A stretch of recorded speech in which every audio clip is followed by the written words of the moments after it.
the morning to get some breakfast, there it is in the news rack. Martial law in the Philippines.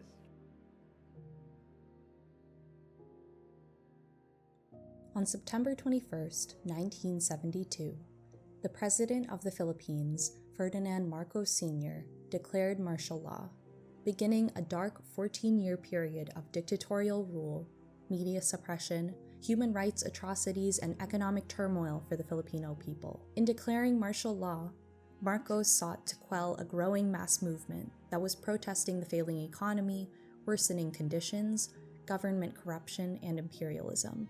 During martial law, over 70,000 people were imprisoned, over 34,000 tortured, and over 3,200 people had their lives taken. Thousands of miles away, Filipinos in San Francisco looked on as their homeland was in distress. I connected with Jorge Octaviano, a resident of the South of Market in San Francisco, who archived newspaper clippings throughout martial law, and Manang Estella Habal, an anti-martial law activist. I was 31 years old at the time of martial law. I was living in San Francisco. I started because, first of all, I'm interested in history. And these are historical facts. There's no internet at that time, so you rely on printed media. During that time, there were two main newspapers in San Francisco. One in the morning, the Chronicle, and one in the afternoon, the Examiner. There is fear. There's always fear. People are being arrested, tortured, executed.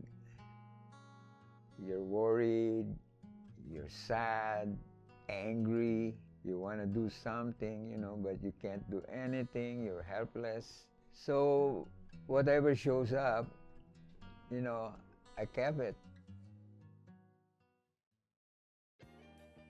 I was in the KDP, which was Union of Democratic Filipinos, or Katipunan ng mga Demokratikong Pilipino. That was formed in 1973, and that was the organization that launched the anti-martial law movement in the U.S.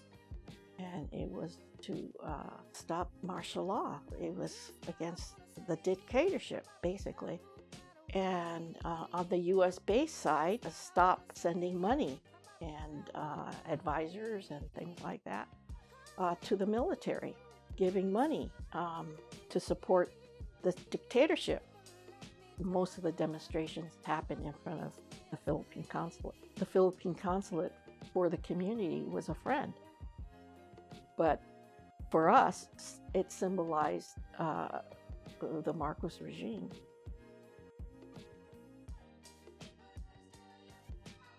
That's what you have to do. You have to do the hard work. You have to, negotiate with people as much as you can to get whatever it is for the people.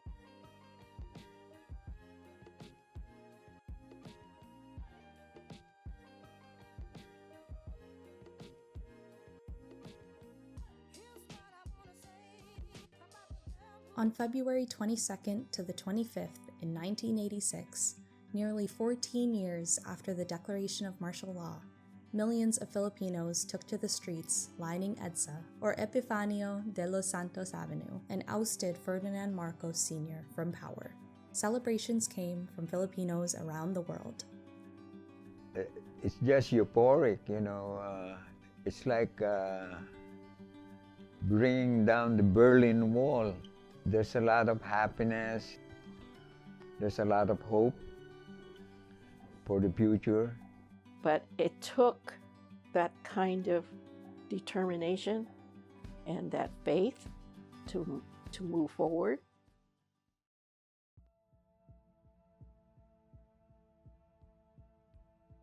What Bongbong is trying to do is to reverse that legacy of his repression and the martial law, and try to make it is the golden days.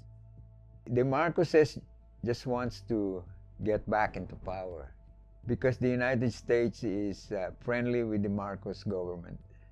The U.S. interests there has been constant, which is to extract whatever it is from the Philippines and dominate. Filipino spaghetti is something I've probably eaten hundreds of times. And when I was younger, I didn't consciously think that it was Filipino. I did always adore its unique Filipino elements, from the sweetness of the banana ketchup to the sliced hot dog pieces. And it's funny, because these elements are undeniably brought by America's influence in the Philippines. Banana ketchup was developed by a Filipino scientist and heroine, Maria Rosa, who wanted to find a way to make a version of American ketchup that used Philippine native ingredients during a food shortage in World War II. And so as I listen to Manang Estella and Tita George's words, I think of how the reason that I'm here in the United States is because of US imperialism. And that's why being Filipino American is odd, because Filipinos were forced to leave our homeland for the US in order to secure their livelihood. But it was because of the US's impact there that they had to leave in the first place. I think about my mom, who was one of those who walked EDSA in the People Power Revolution, but had to leave the Philippines for the US a year later, so that she would be able to provide for her family. Though I don't live in the Philippines, I still deeply care about my family's homeland, and I want to follow in the footsteps of those who came before us, who pressed forward in the face of tyranny. And so I asked Tita George what he would want to tell the next generation of youth. The first thing I will tell them is to be brave. Do not be afraid to confront adversity. Don't be discouraged, because even in failing, there is a reward. Why should Filipinos in the U.S. care about what is happening? We should care because we belong there. It's our home. It's our home too.